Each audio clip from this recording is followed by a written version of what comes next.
बसर कर उसी में, किसी का लिबास या खाना न देखो।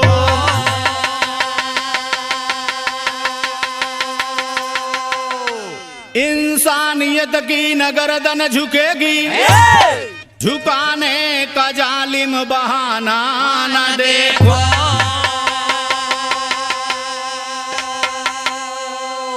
है आजकल का ठिकाना नहीं कुछ, सींचा चमन जो बिराना न देखो।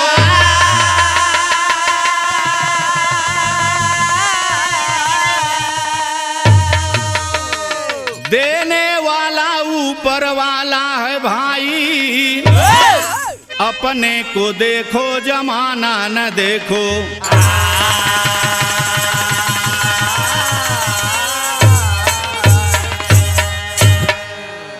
एक बड़ी ही मार्मिक कहानी आप सबकी सेवा में पेश है, जिस कहानी का शीर्षक है कलयुग की सावित्री।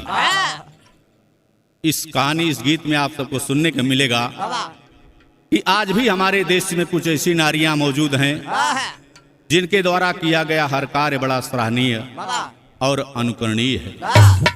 तो ठीक धुन लगन मास्टर कहना हो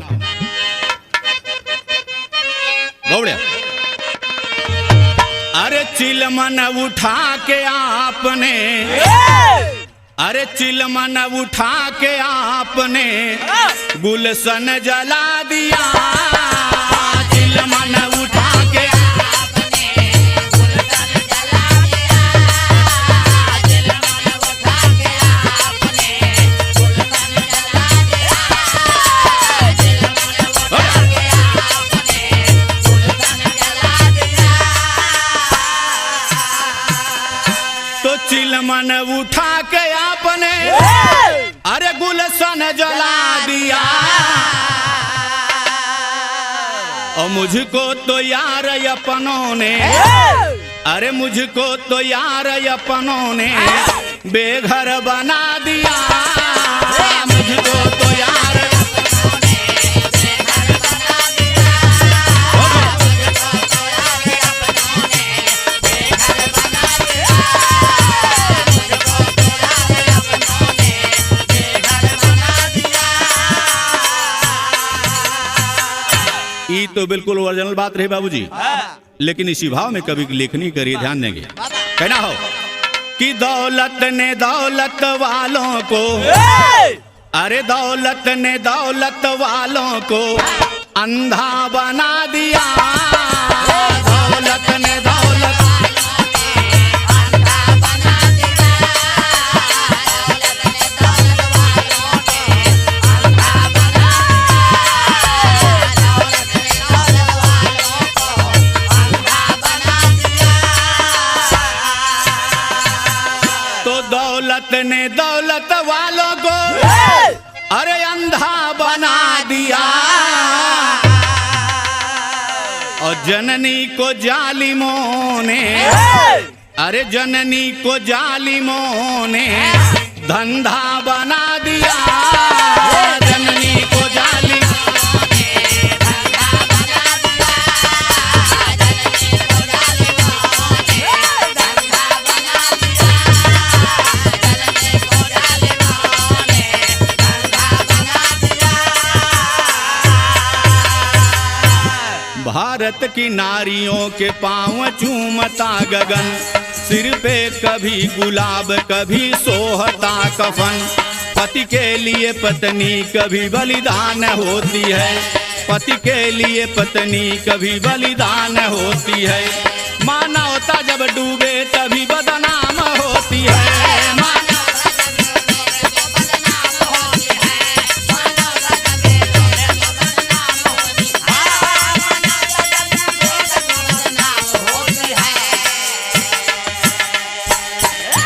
पति के लिए पत्नी कभी संतान बेचती, मजबूर हो के कोठे पे ईमान बेचती है। बात एक रात की कहानी लिखी है बात एक रात की कहानी लिखी है। ईमान से बढ़ के पति की जिंदगानी लिखी है। ईमान से बढ़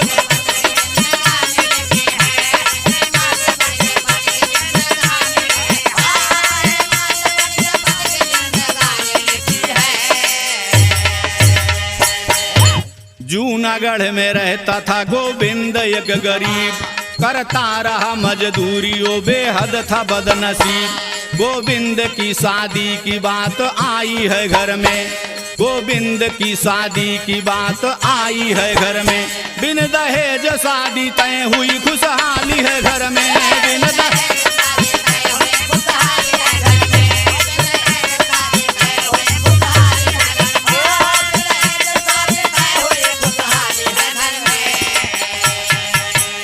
कहानी पे ध्यान देंगे आप सब।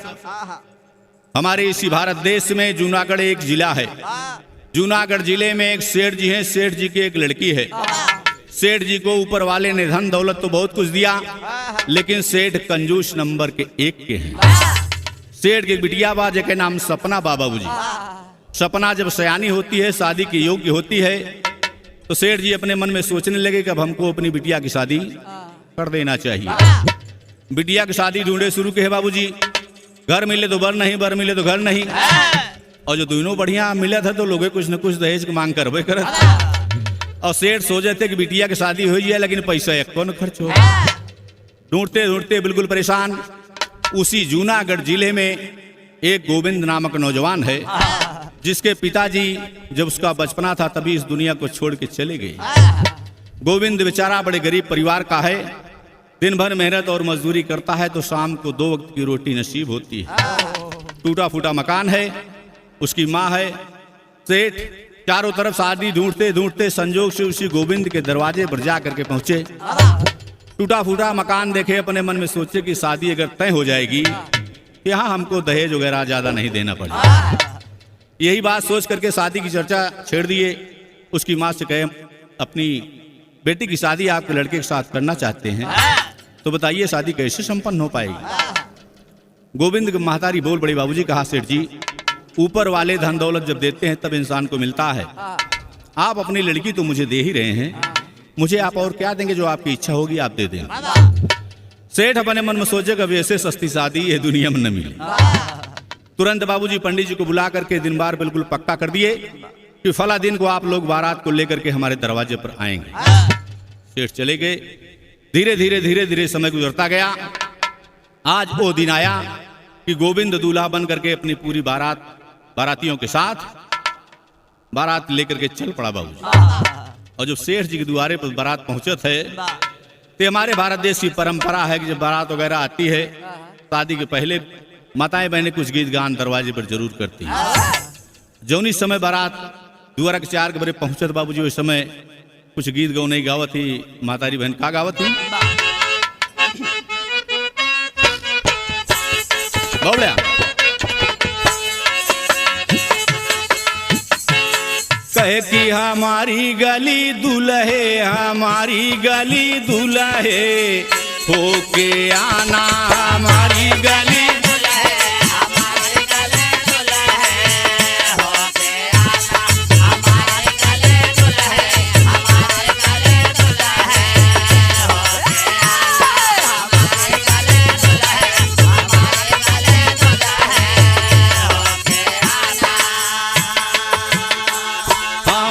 गली आना, बजजवा गली जाना, हमारी गली आना, बजजवा गली जाना, हमारी गली आना, बजजवा गली जाना।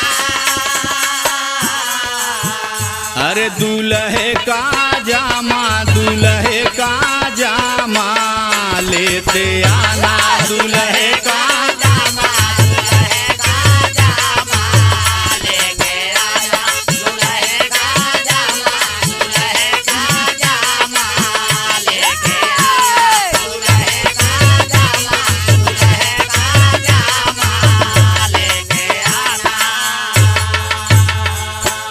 गीत गौ नहीं गावत ही बाबूजी। और बढ़िया दुआरे के 4 पर बीरा मारी मार मगन हाँ सब कैसे का थी। कहे हमारी गली आना, मलियवा गली जाना, हमारी गली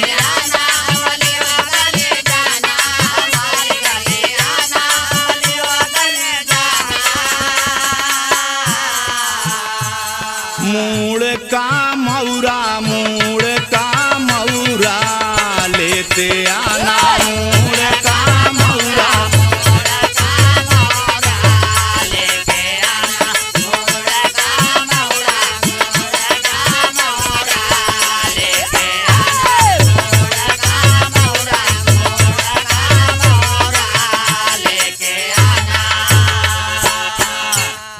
कहीं कहे हमारी गली आना, पनवड़िया गली जाना, हमारी गली आना, पनवड़िया गले जाना, हमारी गली आना, पनवड़िया गले जाना।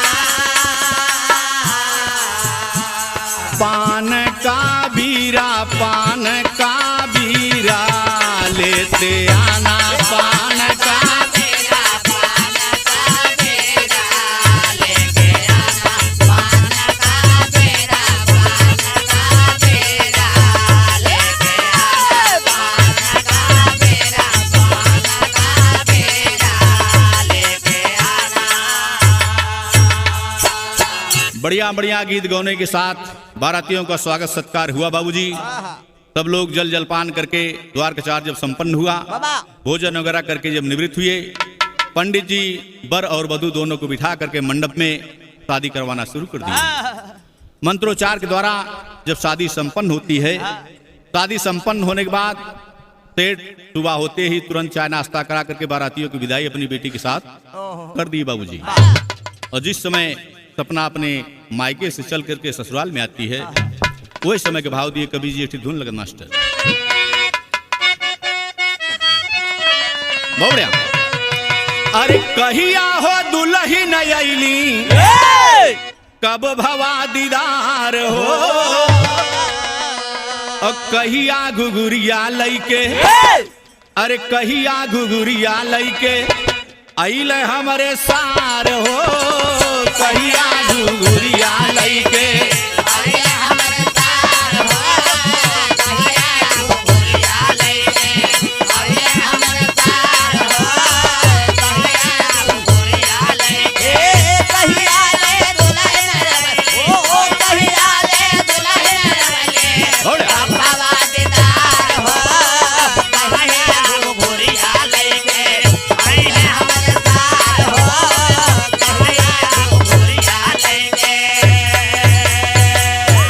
जब पहले बाबूजी भी रही है, लोगों का कंपटीशन होता रहा, तो कई पार्टी जब सवाल करे तो कई जवाब देते रहे।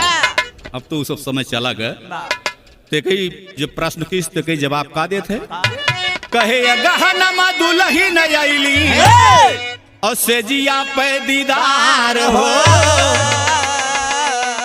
और सावन माँ घुघुरिया लइके, अरे सावन माँ घुघुरिया लइके आइले हमारे सार हो, सावन माँ घुघुरिया लइके आइले हमारे सार हो, सावन में घुघुरिया लइके आइले हमारे सार हो, सावन में घुघुरिया लइके।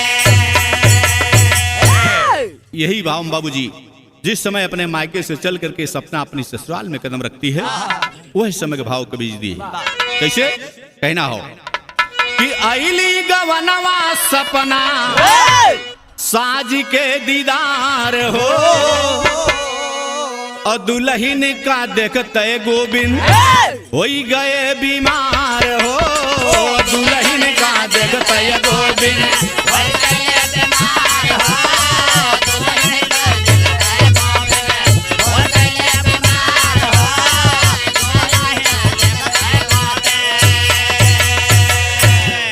जिस समय बाबूजी अपने ससुराल में पहुंचती है, माताएं बहनें परछन वगैरह करके ले जा करके घर में बिठाती हैं। दिन गुजरा, जब रात्रि का समय आया, गोविंद आज अपनी धर्म पत्नी से मिलने के लिए जा रहा बाबूजी। जिस दिन अपने सुहाग से पहली रात को मिलने के लिए पहुंचती है, उसी रात का नाम इस दुनिया वाले सुहाग रात रखे। बचपन से ही एक बीमारी का मरीज है गोविंद, कि अचानक उसको झटका आता है और गिर करके बेहोश हो जाता है। यही बात जिस समय अपनी धर्मपत्नी से मिलने के लिए जाता है गोविंद, चारपाई पर बैठे दोनों आपस में प्रेम भरी मीठी मीठी बातें कर रहे हैं। अचानक वही बचपन वाली बीमारी गोविंद के पास आई, लगा झटका और चारपाई से नीचे जमीन पर गिर पड़ा। तमाम तरीके से सपना हिला डुला बुला रही है, लेकिन गोविंद अपनी होश में नहीं आता बाबू। तो ना ही बोले पति जीत होदी के जगावे, ना ही बोले पति खोद के जगावे, नाही बोले पाती दीता खोद के जगावे। तब हूँ न बोल लैता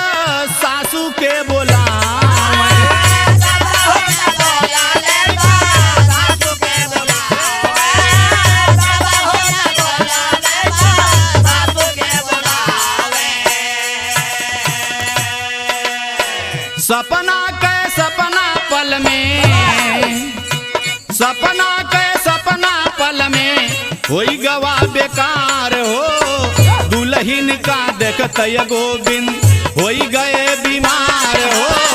दुल्हन का देखत गोविंद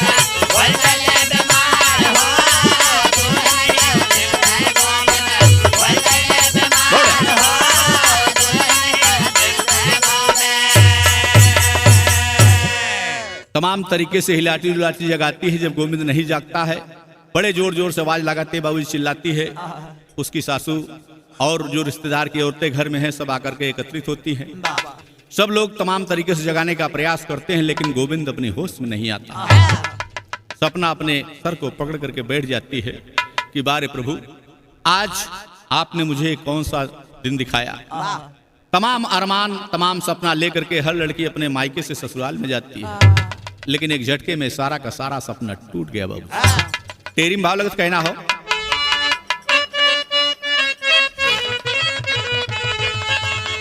हरे राम किनारा जब न कश्ती को मिला,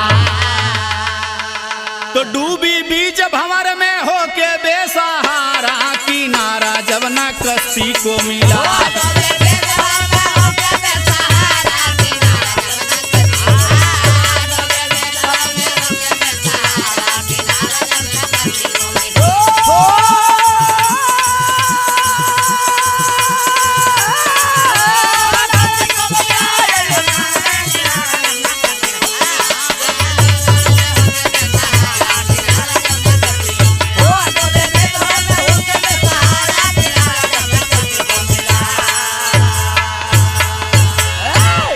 तो रोवय सपना देखी के सूरत, अरे पति मोर बीमार यहाँ। बिखर गया सारा सपनायो, अरे पैसा बिन लाचार यहाँ। सारी जेवर बेच दिया है, फिर भी नहीं निखार आए हो। फिर भी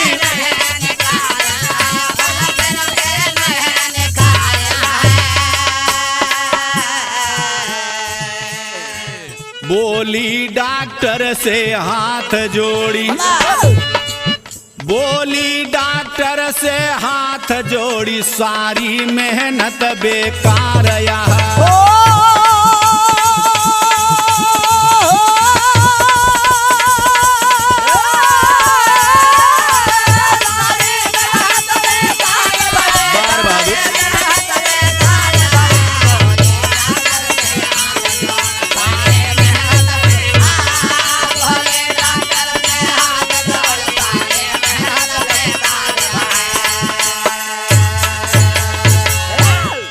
तुरंत बाबूजी जब कोई फर्क नहीं पड़ा, और इधर सपना के पिताजी कंजूस तो थे ही। विदाई होते समय अपनी बिटिया के हाथ पर 10 रुपया भी नहीं रखा। कंजूसी इतनी बड़ी, हल्का फुल्का जेवर जो शरीर पर है उसी जेवर को बेच करके बाबूजी इलाज करवाना शुरू कर दिया। गांव के डॉक्टर वाले से इलाज करवाया, लेकिन कोई फर्क नहीं पड़ा बाबूजी। एक दिन का समय गुजरा, रात्रि गुजरी। गांव वाले कुछ औरतें सुझाव देती हैं, बेटी बगल में एक सरकारी हॉस्पिटल है और वहाँ डॉक्टर साहब बड़े दयालु और बड़े बढ़िया प्रवृत्ति हैं। तुम उनसे जाकर के अपनी मुसीबत सुनाओगी तो जरूर तुम्हारी मुसीबत को देख करके वो कृपा अवश्य करेंगे। लोगों की बात को सुन करके जाके सपना कल सुबह होते ही डॉक्टर साहब के चैम्बर में पहुंच गई। डॉक्टर साहब जब आए तो पैर को पकड़ करके सपना रोने लगी बाबू। जब पैर पकड़ के रोने लगी, डॉक्टर साहब बाह पकड़ उठाए, कहे बेटी क्यों रो रही है तू? जब बेटी शब्द तो बोले डॉक्टर साहब, तो सपना बोल पड़ी, बाबूजी क्या बात है? एक धुन लगन मास्टर।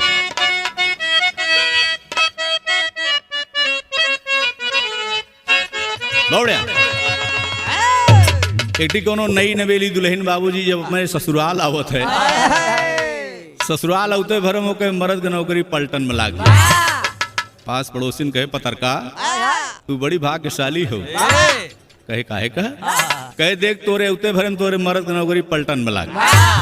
अरे कहे ई हमार सौभाग्य न होए। कहता कहे का बताई आजी हमार दुर्भाग्य बुआ। कहे वो कैसे कैसे सुना ना हम बतावत है का कहत है।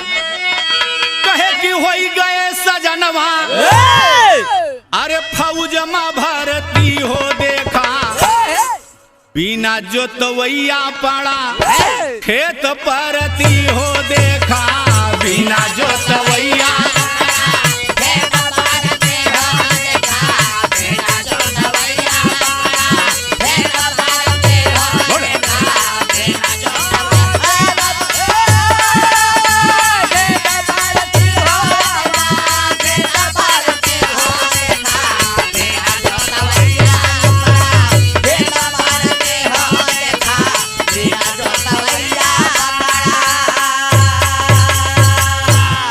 यही भाव में सपना डॉक्टर साहब से बोल पड़ी बाबूजी। क्या कहत है। कहे कि रिश्ता साहेब बिटिया के अरे निभावे का पड़ी हो हमारे दूल्हा के जनावा बचावे का पड़ी हो हमारे दूल्हा के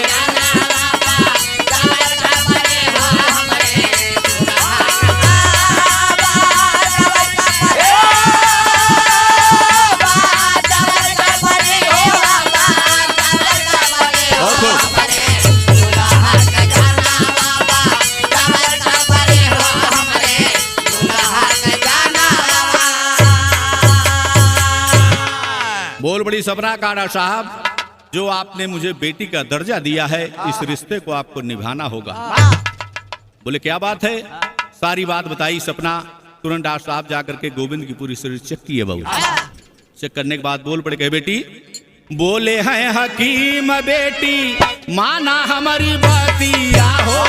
बोले हैं हकीम माना हमारी बतिया हो। बोले हैं हकीम बेटी माना हमारी बतिया हो। होए ऑपरेशन नाही दूसर बाजू गुतिया हो। होए ऑपरेशन नहीं दूसर बाजू गुतिया हो। होए ऑपरेशन नहीं दूसर बाजू गुतिया हो। अरे रुपया तुहका 10,000 अरे रुपया तुहका 10,000 लावे का पड़ी हो हमारे दूल्हा के जनावा बचावे का पड़ी हो हमारे दूल्हा के जनावा बचावे का पड़ी हो हमारे दूल्हा के जनावा बचावे का पड़ी हो बचावे का पड़ी हो हमारे दूल्हा के जनावा बचावे का पड़ी हो हमारे दूल्हा के जनावा। डॉक्टर साहब पूरी शरीर चेक करने के बाद कहे बेटी इनके जान को बचाने के लिए मात्र एक उपाय है कि इनका ऑपरेशन करना पड़ेगा। ऑपरेशन और दवा दोनों का खर्च मिला करके कम से कम तुम्हें 10,000 रुपए की व्यवस्था करना होगा। अगर तुम इसकी व्यवस्था कर सकती हो तो इनकी जान बचाने का मैं भरसक प्रयास करूंगा। बोल पड़ी का कहत है। कहे 2 दिन सुनाया आप रेशन कह समाइया हो। 2 दिन सुनाया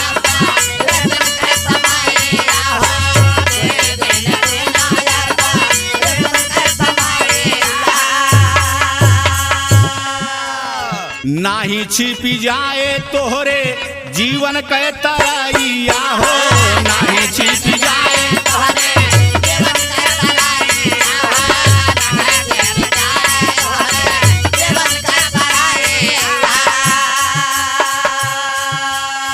अरे बोली हाथ बाबू से बढ़ावे का पड़ी हो हमारे दूल्हा के जनावा बचावे का पड़ी हो हमारे दूल्हा के जनावा बचावे का पड़ी हो हमारे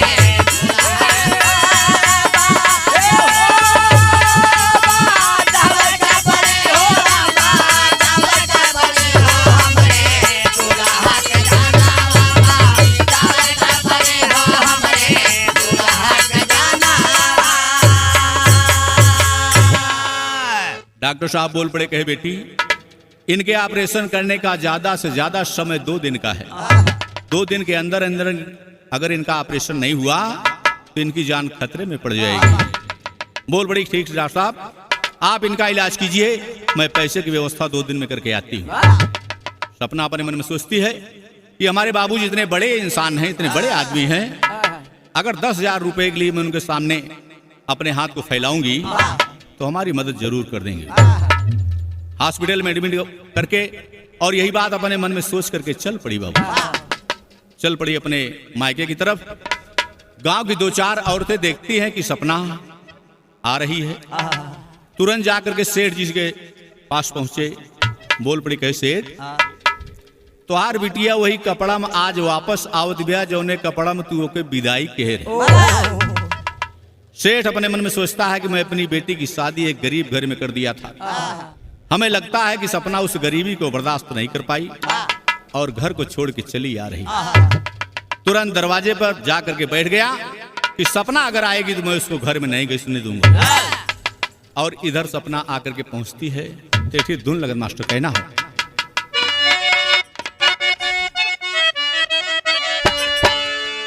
अरे कवन कलेजवा में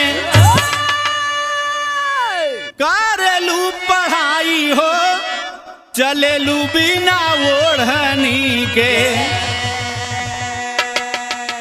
मर्द होई के हम केतना लजाई, चलेलू बिना ओढ़नी के, मर्द होई के हम केतना लजाई, चलेलू बिना ओढ़नी के, मर्द होई के हम केतना लजाई, चलेलू बिना ओढ़नी के।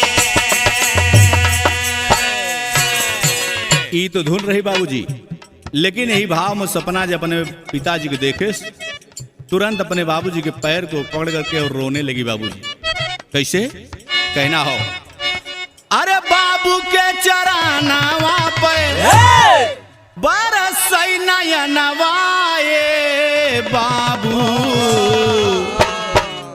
पिटिया भागिन आइल बाहो, पिटिया भागिन आइल बाहो, पिटिया भागिन आइल बाहो। बाबू के चरनावा पे बरस नयनवा ए बाबू, पिटिया भागिन आइल बाहो, पिटिया भागिन आइल बाहो। 10,000 रुपया के पुण्यवट लिखाइला, 10,000 रुपया के पुनवट लिखाइला, 10,000 रुपया के पुनवट लिखाइला। बाबू हमारी मंगिया के सेनुरा बचाए, बाबू हमारे मांगिया के सेनुरा बचाए, बाबू हमारे मांगिया के सेनुरा बचाइला। बियहे कजोड़ा नहीं, बियहे कजोड़ा नहीं, बनई कफनावा ए बाबू, बिटिया भागिन आइल बाहो, बिटिया भागिन आइल बाहो, बिटिया भागिन आइल बाहो। रहे का जोड़ाई हो, रहे का जोड़ाई है, बनई कफनावा ए बाबू, बिटिया भागिन आइल बाहो, बिटिया भागिन आइल बाहो। पैर को पकड़ करके जब सपना जब रोने लगी बाबूजी, सेठ बाह पर उठाया, कहा सपना बात क्या है पहले बताओ। बोल पड़ी, कहा बाबूजी जिनके साथ आपने मेरी शादी किया था ऐसी ऐसी हाल हुई, उनकी तबीयत अचानक खराब हो गई, उनकी जिंदगी और मौत का सवाल चल रहा है। कहता बोल पड़ी सपना, कहा बाबूजी आप मुझसे 10,000 रुपए की मदद मेरी कर दीजिए, और स्टाम्प पर आप मुझसे लिखवा लीजिए कि जैसे उनकी तबीयत ठीक होती है, हम पति और पत्नी दोनों रात दिन करके मेहनत मजदूरी करके आपका पैसा पहले वापस करेंगे। अगर हम आपका पैसा नहीं वापस कर पाते हैं तो आप 10,000 रुपए के हमारी प्रॉपर्टी के मालिक बन जाएंगे। सेठ जब इतनी बात सुना, गुणा भाग लगाया, अपने मन में सोचा कि मामला बाप और बेटी का है। अगर कल पैसा ये नहीं दे पाती है तो इसकी प्रॉपर्टी लेंगे तो दुनिया में बड़ी हंसाई होगी। कंजूसी के कारण बोल पड़ा सेठ, कहा बिटिया क्या कहा है? हंसे लागल बाप बेटी गईलू पगलाई, हंसे लागल बाप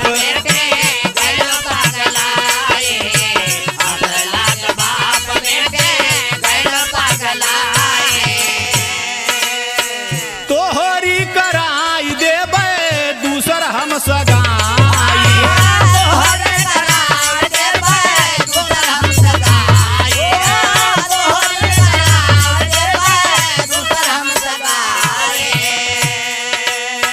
रोगिया के पीछे जीनी, रोगिया के पीछे जीनी, खोवा तू जानवाए बाबू, बिटिया भागिन आइल बाहो, बिटिया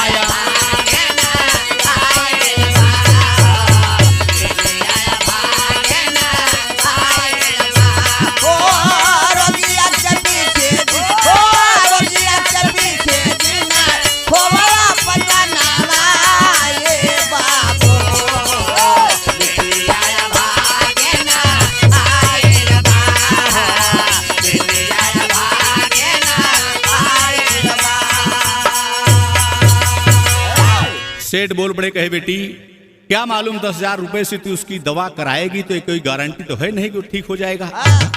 वो पैसा भी बेकार जाएगा और समय भी। तो ऐसा करो उस घर को छोड़ के चली आओ, उसी 10,000 रुपए में मैं तेरी दूसरी शादी किसी बढ़िया घर में ले जाकर के कर दूंगा। सपना जब इतनी बात सुनी तो बोल पड़ी, कहा बाबूजी ये आप क्या कर रहे हैं? हम पति और पत्नी शादी होते समय अग्नि देवता को साक्षी मान करके एक दूसरे के साथ 7 फेरे लिए थे और इस बात की कसम खाए थे कि हम एक दूसरे के दुख और सुख में काम आएंगे। अगर आज उनको छोटी सी बीमारी लग गई तो हमारा फर्ज नहीं बनता कि मैं उनका साथ छोड़ के चली आऊं। सेठ समझ गया कि सपना घर छोड़ने वाली नहीं है। बोल पड़ा, कहा बेटी तू तो जानती है कि हमारे पास जो कुछ भी रुपया पैसा रहता है सारा का सारा पैसा मैं या तो बैंक या तो डाकखाने में जमा कर देता हूँ। घर में फूटी कौड़ी नहीं है, मैं अगर तेरी मदद करना भी चाहूं तो कहां से कर पाऊंगा। साफ साफ जब मना कर दिया, सपना रोते हुए बाबूजी चल पड़ी।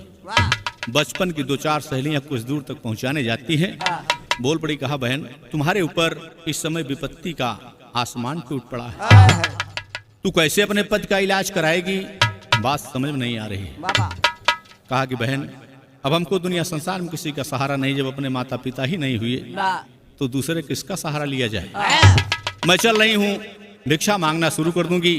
हो सकता है ऊपर वाले की कृपा हो कि मुझको उसी में इतना कुछ मिल जाए कि मैं उसी पैसे से अपने पति का इलाज करवा सकूं।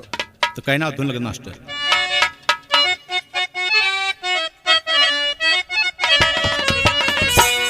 अरे ज्योति से ज्योति जगाते चलो,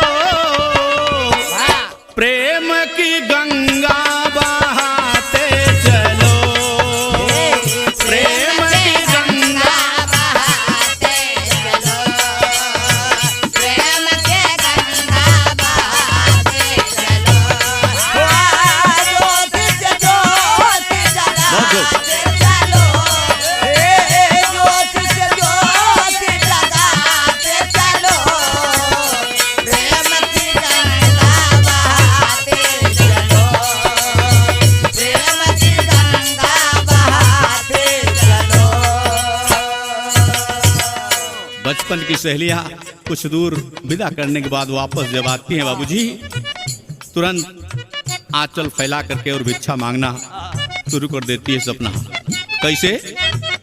प्रीतम की ओ जिंदगानी चली, बन के भिखारन सयानी चली, बन के भिखारन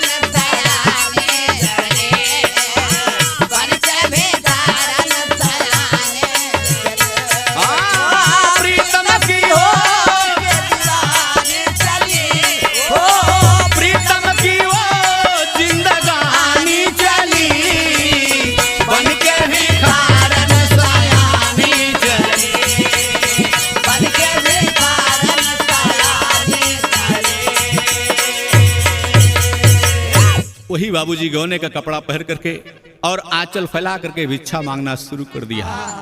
कोई 4 आना, कोई 8 आना, कोई 1 रुपया, कोई 2 रुपया आंचल में डालते चली जा रही है कि भैया बाबू आपकी जिंदगी ऊपर वाले लंबी करें, धन दौलत से आप हमेशा आपकी मनोकामना पूरी रहे, आप सब हमारी कुछ न कुछ मदद करिए। हाथ बढ़ाई बड़े बड़ों से लोगों ने फटकारी, हाथ बढ़ाए बड़े बड़ों से लोगों ने फटकारे, हाथ बढ़ाए बड़े बड़ों से लोगों ने फटकारे। पहुंची बेस्या के कोठे पे हो गई जब लाचारी, हो पहुंची बेस्या के कोठे पे हो गई वो लाचारी, हो पहुंची बेस्या के कोठे पे हो गई वो लाचारी। सधुरा की मेरे निशानी चली, सधुरा की मेरे निशानी चली, बन के भिखारन सयानी चली। बन के भिखारन सयाने चले, बन के भिखारन सयाने चले, ओ सधुरा की ओर निशानी चली, सधुरा की ओर निशानी चली, बन के भिखारन सयाने चले, बन के भिखारन सयाने चले। भिक्षा मांगते मांगते मांगते मांगते चली जा रही बाबूजी। एक चौराहे पर 400 नौजवान खड़े हुए हैं, आंचल को फैला दिया, कोई 1 रुपया, कोई 2 रुपया डाल दिया, हाथ जोड़ के बोल पड़ी, कहा भैया हमारी मदद 1-2 रुपए से आप लोग करेंगे तो नहीं हो पाएगी। कहता पूरी बात बताई, कहा कि ऐसी ऐसी बात है, हमारी मदद अगर आप सबको करना है तो 1500 से आप हमारी मदद करेंगे तब हमारा काम बन पाएगा। एक नौजवान बोल रहा है, लड़की देखने में तू इतनी खूबसूरत है, अगर तुझे 1500 रुपया चाहिए तो क्यों नहीं अपने आप को किसी वेश्या के कोठे पर बेच देती। तुझे तेरी सुंदरता की, तेरी जवानी की कीमत मुंह मांगी वहां पर मिल जाएगी, यहाँ तुझे कौन देगा। जब नौजवानों की बात को सुना बाबूजी, उसके दिमाग में बात लग गई। पता करती है कि इस शहर में तवायफों का कोठा कहाँ है। उसी जूनागढ़ जिले में एक चंपा नामक तवायफ है बाबू। पूछते पूछते जाकर के चंपा के पास पहुंची, चंपा से अपनी सारी परेशानी मुसीबत बताया बाबू। तो बेस्या बोली रकम मिलेगी, मान ले राय जो मेरी,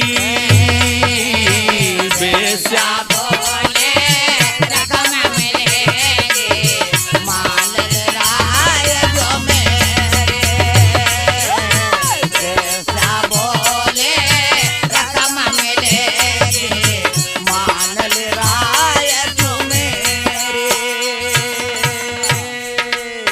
पैसा मेरा मंजूर तू कर ले, भर दूं झोली तेरी, हो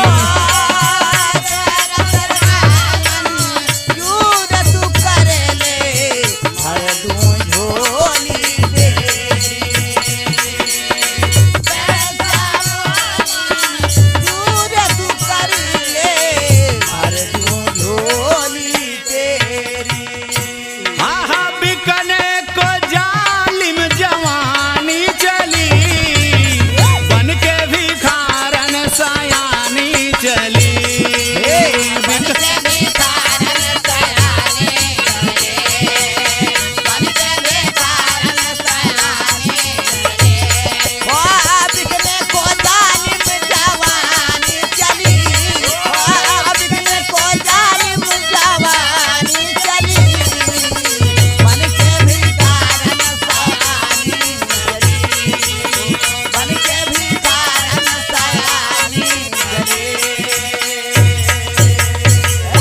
चंपा सारी बात सुनने के बाद बोल पड़ी बाबूजी।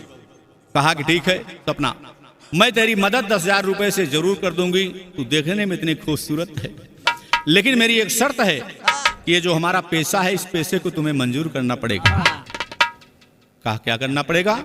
बोल पड़ी कहा कि यहाँ तुम्हें नाचना होगा, गाना होगा, लोगों का दिल बहलाना होगा, यहाँ तक कि अगर रात में तेरे साथ कोई रात गुजारना चाहेगा तो वो भी तुम्हें करना होगा। इतनी बात जब सुनी सपना अपने मन में सोचती है कि एक तरफ हमारे पति का जीवन और एक तरफ मेरा अपना ईमान, अगर अपने पति के जीवन को बचाने के लिए अपने ईमान को बेचना पड़े तो कोई दिक्कत नहीं। कहा ठीक है माँ, मुझे बताओ, मैं आपका पैसा मंजूर कर रही हूँ, मुझे क्या करना होगा?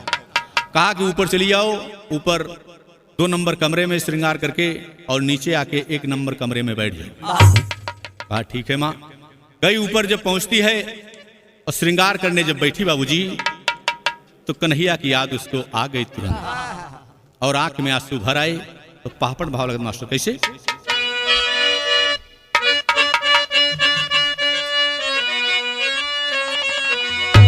अरे पति बरताया भागिन कह तक दिरिया रोवे कोठे पे, अरे पति बरताया भागिन कह तक दिरिया रोवे कोठे पे, और साजी फुलवन कह जुलमी से जरिया रोवे कोठे पे।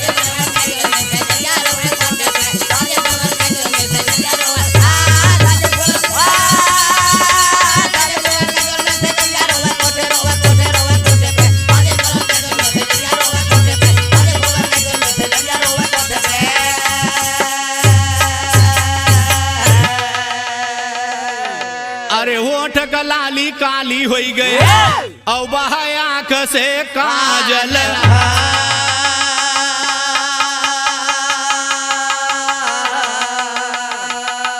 और कवन जन्म के पाप रहा की दागी हो गया चल।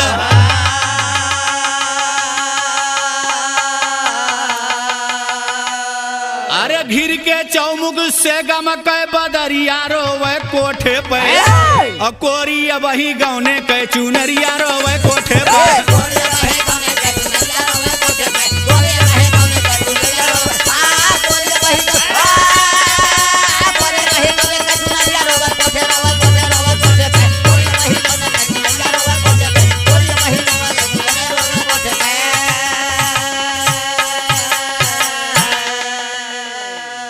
तुरंत बाबूजी कन्हैया की याद करके सपना आंख से आंसू बह रहा है। बोल बड़ी कहा प्रभु, आपने द्रौपदी जैसी नारी की लाज को भरी सभा में जाकर के बचाया है। आज हमारे ऊपर ऐसी मुसीबत आ पड़ी कि इस दुनिया संसार में आपके सिवा मुझे कोई सहारा देने वाला नहीं दिखाई दे रहा। पता नहीं किस जन्म का मेरा एक दुष्कर्म था जिसका फल आज मुझे प्राप्त हो रहा है। कैसे कहना हो? कहे जग के नाथ माथ पे हमारे लिखत तरस ना खाया,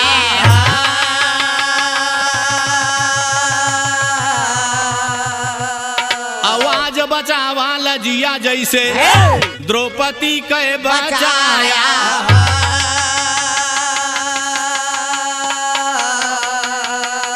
अरे पति प्राण के आस ले गुजरिया रोवे कोठे पे, अरे पति प्राण के आस ले गुजरिया रोवे कोठे पे, खिल के जीवन के सारी जगिरिया रोवे कोठे पे।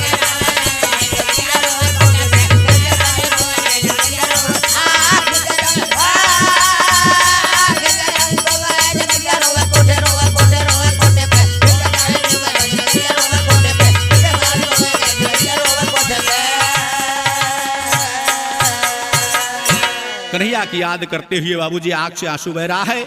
इतने में जब जा करके चंपा पहुंची उस कमरे में, देख रही है लड़की की आंख में आंसू, खींच के मारा 2 चाटा बाबू। कहा हरामखोर, यहाँ से चलो तुम, यहाँ तुम्हारा रहने का कोई अधिकार नहीं है। कहा क्यों? कहा कि हमने तुम्हें बताया था कि यहाँ तुझे नाचना होगा, गाना होगा, लोगों का दिल बहलाना होगा, और तेरे आंसू को देख करके तो यहाँ जो भी आएगा वो वापस चला जाएगा। भगो यहाँ से। तुरंत पैर को पकड़ करके रोने लगी। कहा माँ एक बार मुझे क्षमा कर दो, दोबारा ऐसी गलती नहीं होने पाएगी। कहा सुन, तेरे पास जो भी आदमी आएगा हर एक आदमी से तुझे मात्र 20 रुपया लेना है, यही तेरी कीमत है। श्रृंगार करके नीचे आके बैठ जाए। श्रृंगार करके नीचे आके बैठ गई बाबूजी। और संजोग देखें ऊपर वाले की महिमा कि उसी शहर में, जूनागढ़ जिले में, उसी दिन एक सेठ जी के लड़के का गौना आता है। सेठ जी वो भी बड़े धनाढ्य, गौना आया। पहले लड़की को देखने नहीं गए थे, पहले के ऐसा रीति रिवाज हमारे देश में नहीं था।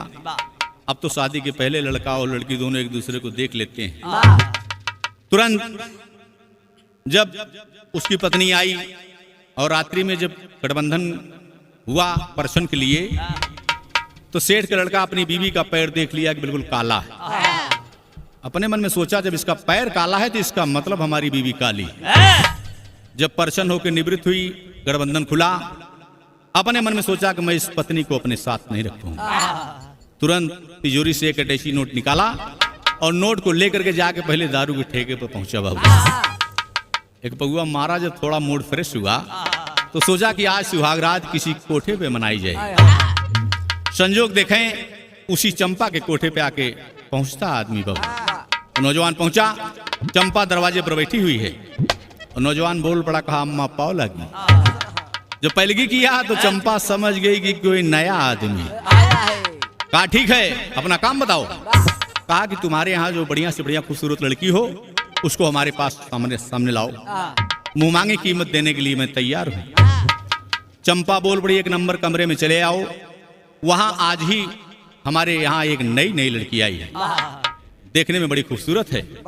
वो नौजवान चला और जब सपना के कमरे को खोला और सपना की सुंदरता को जब देखा तो देखते रह गया। एक धुन लगना कहना, अरे जब से गवाना वाके दिनवा धराई और रतिया न नींद लागे देह पियराइल। जब से गवाना वाके दिनवा धराई रतिया न नींद लागे देह पियराइल। जब से गवाना वाके दिनवा धराई रतिया न नींद लागे देह पियराइल। ये तो कोनो गदारी अपनी सखियन से कहत रहे, लेकिन इसी भाव में कवि जी भाव दिए बाबूजी कैसे। आयल एक दीवाना छोड़ी ओ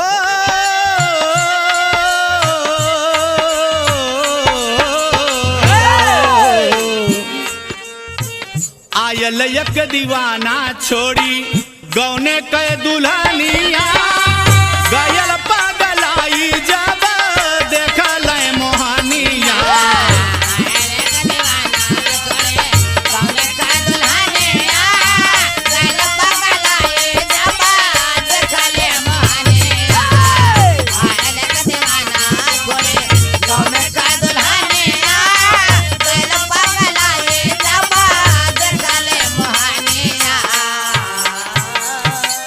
सपना की सुंदरता को देख करके वो नौजवान इतना खुश हुआ बाबूजी कि मारे खुशी के मारा खोली के अटैची देश नोटिया बिखेरी और तोहरे बदे खाली कई देव हम तिजोरी। लेकिन 20 गो रुपया जब उठावे बारी धानिया गयल पगलाई जब देखल मोहनिया।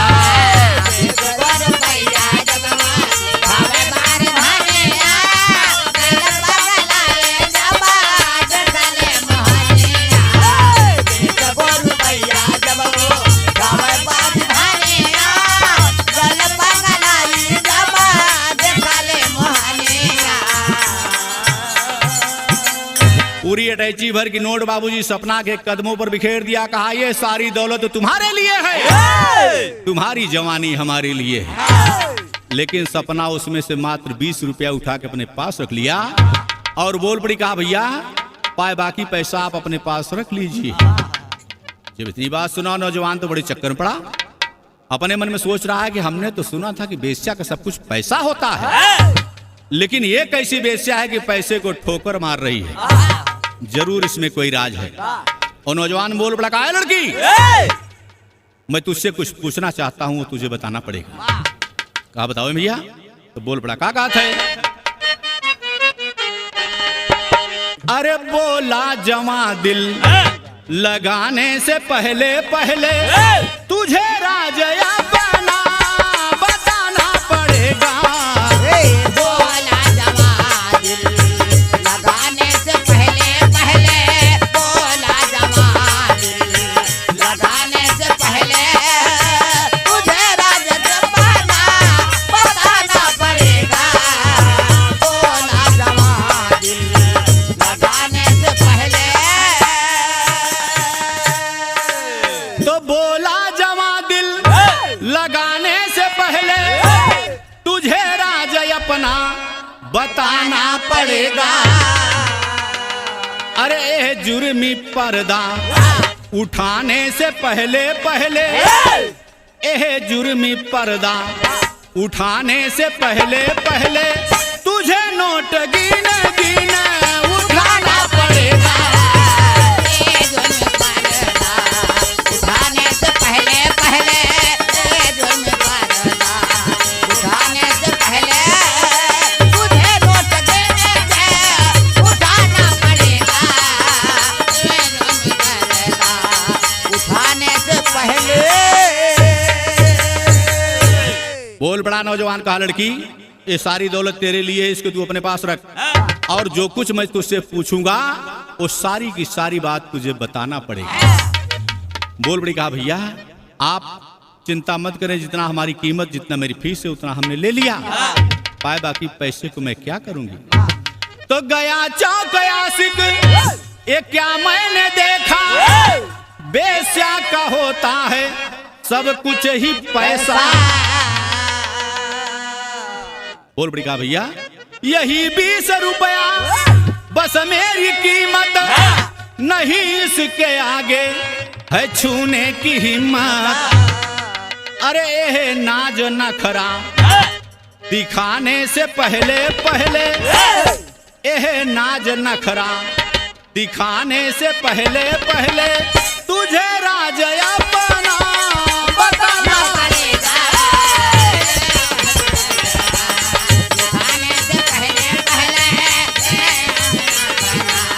उठाने से पहले पहले तुझे राजया बना बताना पड़ेगा। उठाने से पहले।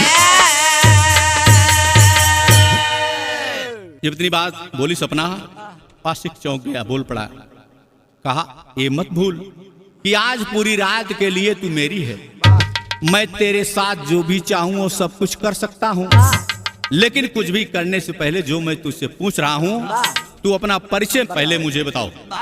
कहाँ की रहने वाली हो, तुम्हारा नाम क्या है, इस कोठे पर कब से हो, कहाँ से आई हो, ये सारा वृतांत तुम्हें बताना पड़ेगा। वो लड़की बोल पड़ी, कहा भैया ठीक है, अगर मेरी बीते हुए जीवन के बारे में आप जानकारी हमारी लेना चाहते हैं तो हमारी एक शर्त है। बोला क्या शर्त है? बोल पड़ी, कहा भैया हमारी बात को आप जरा गौर करके सुनेंगे। क्या बात है?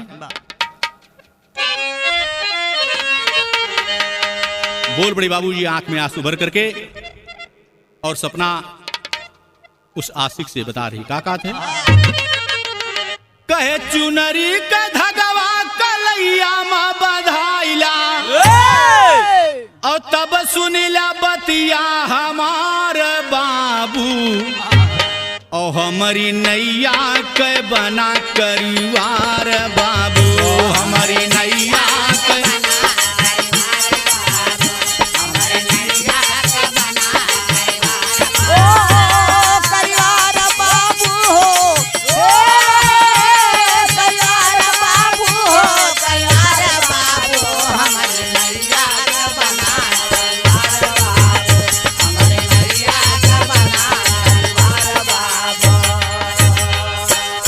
बोल बड़ी लड़की, कहा भैया हमारी चुनरी का एक धागा आप अपनी कलाई पर बंधवा लीजिए, उसके बाद मैं सारी हकीकत आपको बता दूंगी। और नौजवान नशे में बिल्कुल मस्त हाथ बढ़ाया, कहा तू एक धागे की बात कर रही है, पूरी चुनरी बांध दे। तोड़ी के धगवा का बांधे कलैया, तोड़ी के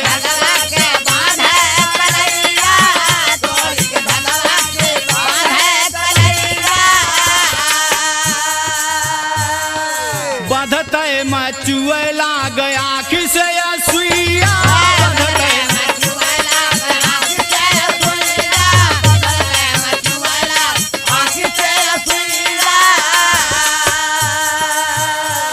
अरे रखिया के नाते हम भैली बहिनिया, रखिया के नाते हम भैली बहिनिया, रखिया के नाते हम भैली बहिनिया।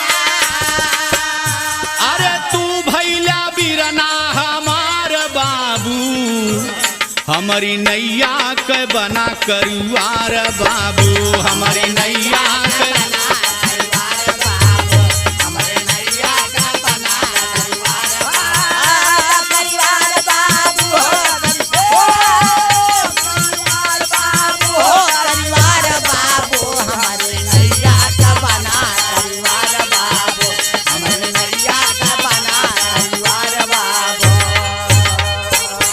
चुनरी का एक धागा तोड़ करके बाबूजी जब उस नौजवान के कलाई पर बांधने लगी सपना और आंख से आंसू गिरने लगा, नौजवान बोल पड़ा, कहा है लड़की तू रो क्यों रही है?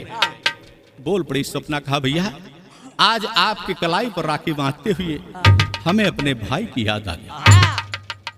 कहा भाई?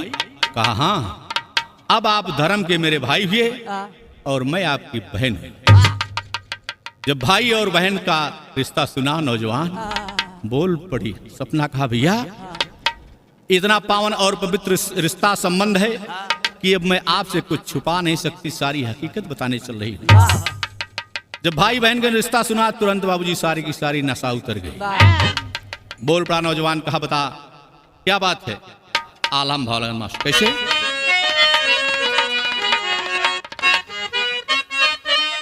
बोले अरे कही का काव मिला तक दीर कै खिलरिया भैया, कही का काव मिला तक दीर कै खिलरिया भैया, कही का काव मिला तक दीर कै खिलरिया भैया। आदमी का मिला नहीं आदमी का प्यार,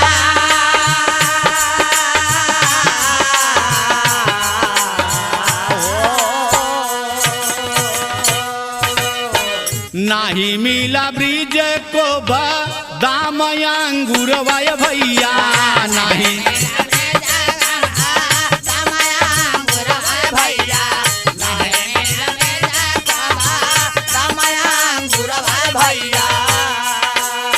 नहीं मिला चंपा का भावरवा का प्यार।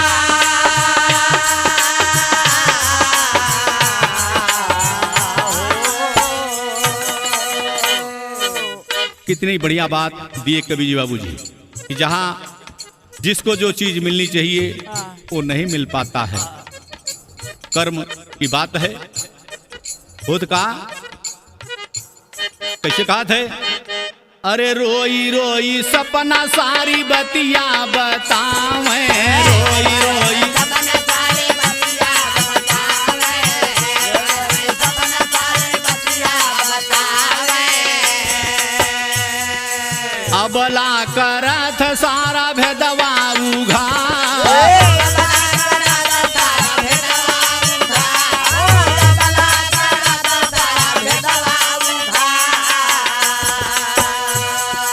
कैसे हम पहुँचे नहीं है कोठवा पे बीरना, कैसे हम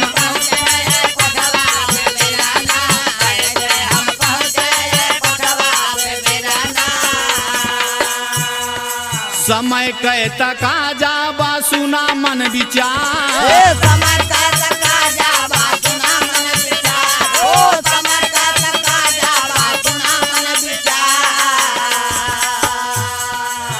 रो रो करके सारी बीती हुई बात बाबूजी सपना आज उस नौजवान के सामने रख रही है, सारी बात बताते चली जा रही है और बोल पड़ी रो रो करके, आंख में आंसू भर करके।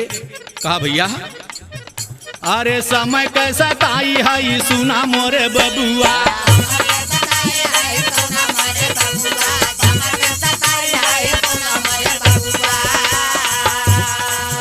अरे काहे हमारे नैना से बरस फुहार हो,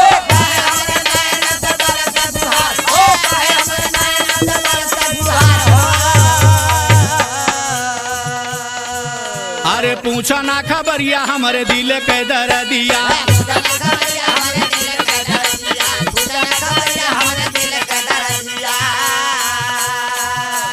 अरे पूछा ना खबरिया हमारे दिल के दर्दिया, बोला है दीवाना सुना बहिनी हमारा,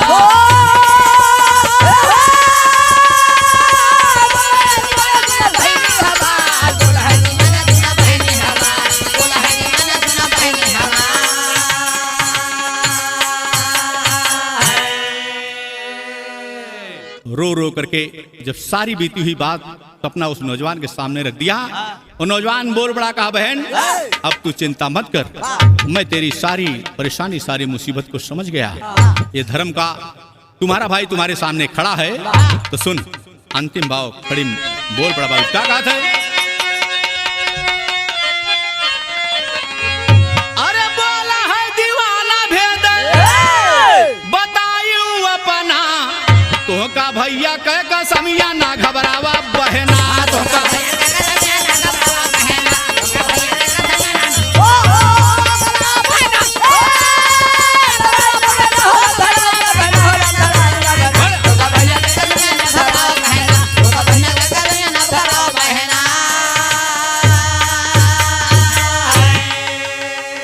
तो रोय रोय सपना सारी बतिया बतवली,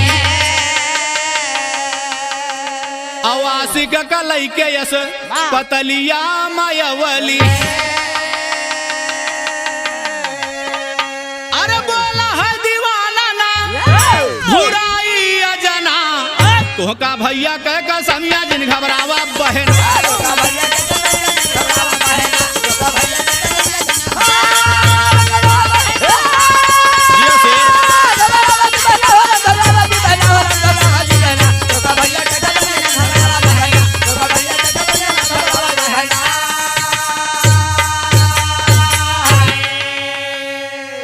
तुरंत बाबूजी वो नौजवान सपना को अपने साथ में लेकर के गया, चंपा को 5000 रुपया पकड़ा दिया, कहा इसको अपने पास रखो, जब रात को जी सुबह हुई तो इसको अपने पास रखो, आज पूरा दिन इस लड़की को मैं अपने साथ घुमाने के लिए ले जा रहा हूं। जा करके बाबूजी पहुंचता उसी हॉस्पिटल में जहां गोविंद का इलाज चल रहा है।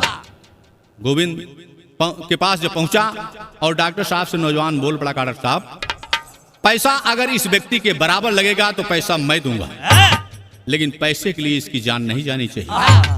बाबूजी पूरा ऑपरेशन सफल रहा, दवा हुई, गोविंद बिल्कुल ठीक हो गया, तो करवा के इलाज हो गोविंद को बचाया,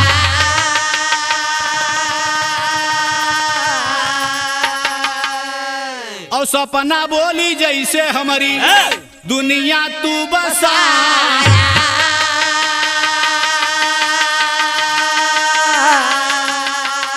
अरे वैसे भैया भेदवा बतावा अपना, तू का भैया कह का सनिया जिन घबरावा बहन,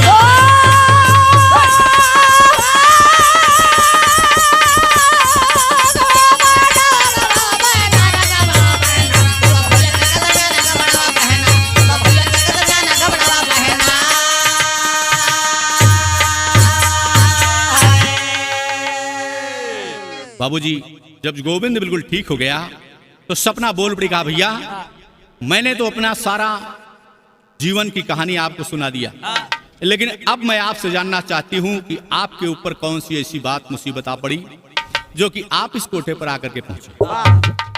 वो नौजवान कहा इसको जान करके तुम क्या करोगे।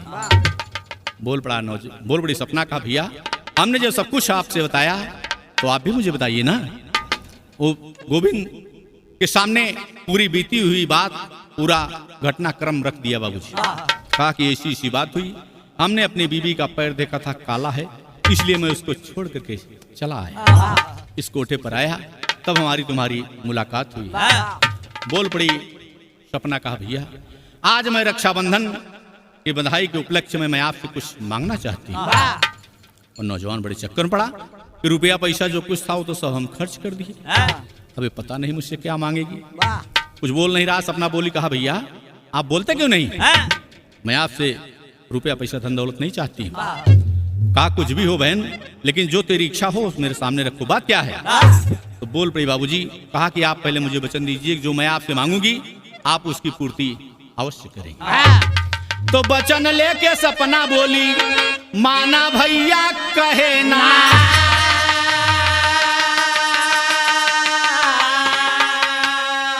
और धन्य है वो नारी की जिसके चलते हुआ मिलना।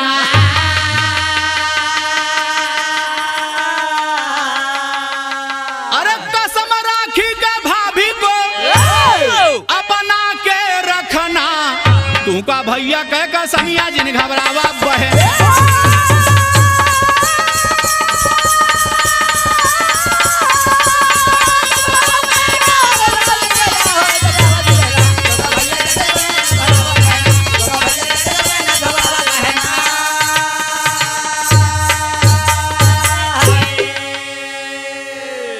सपना बोल पड़ी, कहा भैया आप मुझे वचन दीजिए कि जिस नारी को आप छोड़ करके आए हैं उस नारी को आप अपनी पत्नी बना कर रखेंगे। इसलिए को सिर्फ देखने में काली है, हमारे लिए वो काली जी का अवतार लेके आए। अगर आपकी पत्नी काली न होती तो आप कोठे पे नहीं आते, आप कोठे पे नहीं आते तो हमारी आपकी मुलाकात नहीं होती, और जब हमारी आपकी मुलाकात न होती तो आज हमारे पति की जिंदगी नहीं होती। इसलिए आप मुझे वचन दीजिए कि आप उसको अपनी पत्नी बना कर रखेंगे। बोल पड़ा, कहा बहन मैं तेरी राखी की कसम खा के कहता हूं कि मैं उसको अपनी धर्म पत्नी बना के रखूंगा। इस गीत से प्रमाण मिलता बाबूजी, आज भी हमारे देश में कुछ नारियां इस तरीके की मौजूद हैं जिनके द्वारा हर कार्य अनुकरणीय और सराहनीय है। ऐसी नारियों के ऊपर इस देश को सदैव गर्व रहा बाबूजी। इस कलयुग की सावित्री का गीत सुनने के बाद यदि आप सबको पसंद आता है तो इसको शेयर और लाइक सब्सक्राइब करने का प्रयास करेंगे। शास्त्री यादव एंड पार्टी के सुर में इसी के साथ अंतिम भाव में कहना हो तो गुरुवर माधव राम कहें है नारी त्याग अमोल, गुरुवर माधव राम कहें है नारी त्याग अमोल। अरे धन्य है वो भारत की नारी, खुला न जिसका पोल हो, किनारा जब न कश्ती को मिला। शास्त्री का है शारदा तोहरा है सहारा, किनारा जब न कश्ती को मिला।